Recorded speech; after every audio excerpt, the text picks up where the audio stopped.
What did Yukio Mishima think about romantic love? And it's really fun to talk about the more controversial Mishima topics like politics or misogyny or the glorification of death. But today we are going to hear Mishima speak at length on love, which is the healing component. And my name is Ian, and here on Right Conscious, we cover everything related to Yukio Mishima. If you look at the playlist down below, you will find the most expansive coverage of Mishima's books, his life, and his philosophy anywhere online. And so, enough for me. Let us now hear from Mishima. The ultimate love I believe to be secret love. Once shared, love shrinks in stature. To pine away for love all one's years, to die of love without uttering the beloved's name, this is the true meaning of love. A poem tells us, I shall die for my love, know the truth only in the smoke that remains, my lover's name kept secret to the end. The kind of love this poem describes is the most elegant kind of love. Once when I made this remark, apparently 4 or 5 people present, impressed by the poem, took up the line, know the truth only in the smoke that remains, and coined the phrase, lovers in smoke. The art of romantic love as practiced in America involves declaring oneself, pressing one's suit, and making the catch. The energy generated by the love is never allowed to build up within, but is constantly radiated outward. But paradoxically, the voltage of love is dissipated the instant that it is transmitted. When romantic love generated in the heart proceeds along a straight path and represents over and over again the process of achieving its goal in that instant ceasing to exist, then the inability to love and the death of passions, a phenomenon peculiar to the modern age, is within sight. And funny enough, the first video on this channel is a full book breakdown of We Understanding the Psychology of Romantic Love by Robert A. Johnson, which is an exploration of romantic love through Jungian philosophy and through mythology. And I highly recommend everybody go read that. Everybody go watch that video. I'll put the link down below if you guys want to see me at the start of my booktube career. But the main thesis of that work is that we have removed longing, and the chase and the passion of romantic love is why the divorce rate is so high, is why there are so many unhappy marriages, because there's this Jungian idea of soul projection. And it's present in a lot of these old myths that many people out in the world, when they are first getting in a relationship, are overwhelmed. You guys know that feeling. And what you are doing a lot of the time is projecting onto someone else the inadequacies within your own heart. So, for instance, a decade or so ago, I had dropped out of university. I was like, is anyone ever going to take me seriously as a writer, as a thinker? Maybe some of you guys feel that way. I didn't have anyone very smart around me. And so I was like, am I even smart? Am I even making any progress? And I was probably like 20.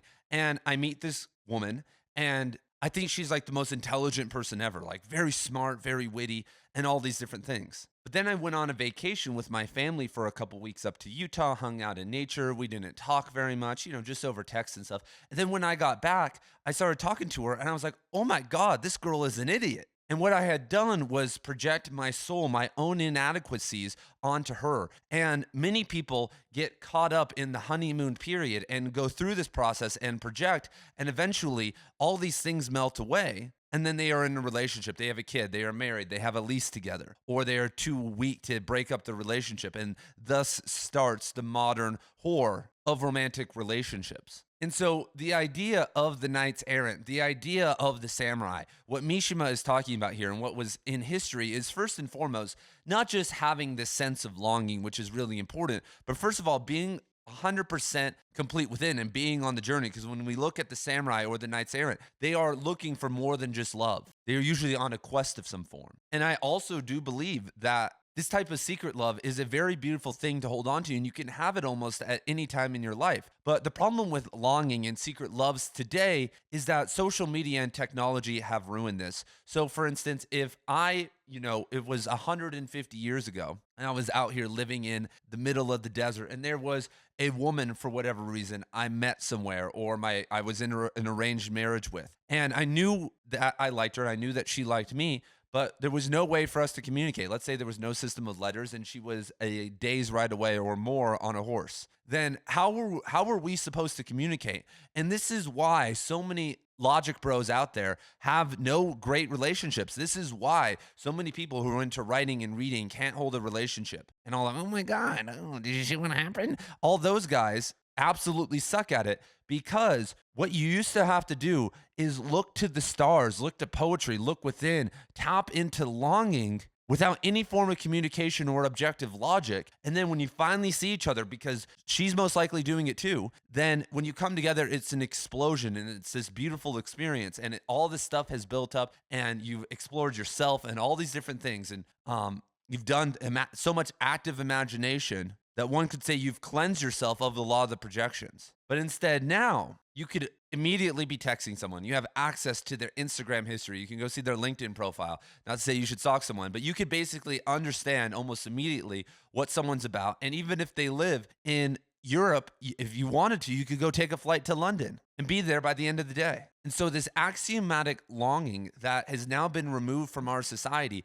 has killed our ability to engage in romantic love. And I am not an idiot. I am not romanticizing past romantic love because I understand that there was a massive exploitation of women by men in a lot of those relationships, and men were being exploited by kings and by society, and it was just a totally screwed up system. But just like how when I look at what men could have become, when I look at relationships and the best of relationships in in classical periods all around the world, they were so beautiful that if we kept going on that trajectory, if we kept doubling down on those types of relationships and trying to understand that, then where would we be today? What would the standard be today? Because now we are basically living in a death cult. Now people don't even want babies. Now everyone has checked out. I don't want a baby. I don't want responsibility. And there's so like men and women, and I understand that. But once again, we are creating more and more hermits every single year. We are literally creating a society of weaklings because the hermit is supposed to be strong. The hermit, I know some hermit figures, and they're not going to have kids. They don't want to do that. But in their hermitude, they are strength. They are inspirational to me. They understand things at such a deep level, and they don't need to have kids. And that's men and women. But now with the glorification of not having kids because of environmentalism or because of all the trauma and psychological issues that were created by the society that we have built, then, we have a bunch of fake hermits running around, not trying to have kids and not actually trying to engage in the most powerful act of individuation, which is romantic love and having children. And it's funny because the knight errantry love that Mishima is discussing here is somewhat akin to simping today. It has been watered down to simps because there are a million white knights and simps online who find these perfect wives, and that's what's so crazy, and that's how it's so sad that so many men are that immature. Because yes, if I go on YouTube right now, I can find a very hot girl that's into tennis. I can find a very hot woman that is into Heidegger or something like that. And I could comment and be like, oh, you're a wife. Will you be my wife? And, and do all that. But first of all, you don't know them. You don't know their personality. You don't know their quirks or their trauma or what they exactly want or how they are outside of just talking about Heidegger and how they look. And love isn't supposed to be perfect. Love is supposed to be something that you work out. If you look at classical marriages, they were arranged. It was something that romantic love came second. First came resolutions. And I understand that there were concubines and other stuff and a lot of problems. But now with psychological choice, with our ability to evolve into higher consciousness, we can transcend, especially as men, a lot of the need concubines and to need to cheat and do all these things. Because, when you look at the East, when you look at a lot of these places, they have a heavy emphasis on brahmacharya, celibacy and semen retention, even within the confines of a romantic relationship. Because too much projection, too many orgasms, too many of these types of things create too much romanticization of different types of people. That's why we have a pornography addiction epidemic happening in America right now, which no one likes to talk about, which I understand. But every single time a man or a woman is engaging in pornography, they are basically engaging in this pseudo ritual of secret love. They are simping. They're just living out this really hollowed existence that means a lot more than just like, hey, you shouldn't do that. Like, it has a psychological component to it. That ruins the ability to actually be whole, that ruins the ability to be able to long and be able to have a real secret love, to be able to build that energy up. Because you cannot pine away for love. You cannot pine away even for nature and for God and any of these things if you're dumping it into pornography or drugs or brain rot online or being a workaholic or stuff like that. And so Mishima and the samurai and many people have this focus on the transcendent, because I know in Protestant and Catholicism and, how we've been in Islam and how we've been programmed in the Western world, there isn't like the Eastern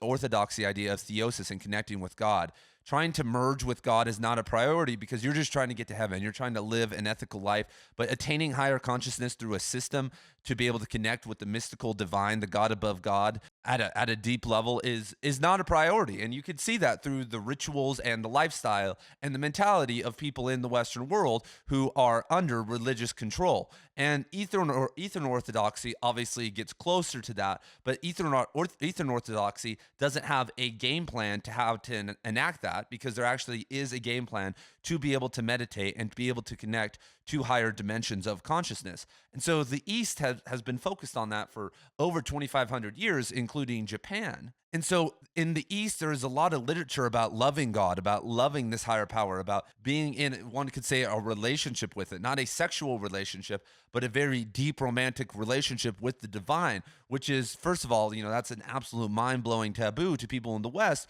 because they are conceptualizing a he god. But when you remove the gendered, merciful, and angry God archetype and look at the God above God, or the proliferation of different type of energies that were lower down on the hierarchy, then you may be able to start connecting with different deities in a longing type of way, and that lifts you up. That is the transcendent. That's what, in the West we do this too, obviously. But there are different levels to that connection and how clear it is. And in 2024, we're not living in 1700. We have the choice and the ability to figure out how to do this. But there is a sense, in the East and the West of this hermeticism about that you should be keeping their name secret to the end, that you shouldn't be discussing this. And this is something that we have somewhat ruined in Western society, is that everyone has to talk about their spirituality. If I sit here and joke about Christianity or talk about it, then suddenly I have to engage in apologetics, and the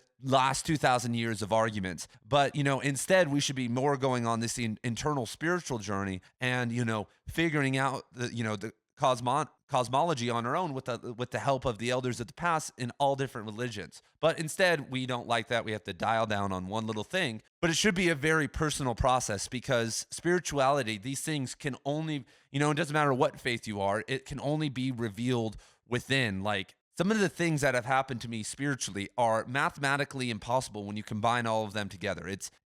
And so that gives me a belief in something more. And so an atheist who has never experienced that before, because they're not open to the experience and they don't have the clarity and the understanding and the drive to notice and put themselves in situations where that may be present, they think they've transcended superstition, but they've actually just shut a part of their brain off. And so you can never find it through logic, but you can always find it through longing. And so our American system is broken. And Mishima isn't a great display of this. Mishima had just a kind of a classical wife and a couple kids, and obviously his views on women are pretty extreme. But unless we have something to attach to, and like I said, it doesn't have to be romantic love. It could be an ideal. It could be one of these things.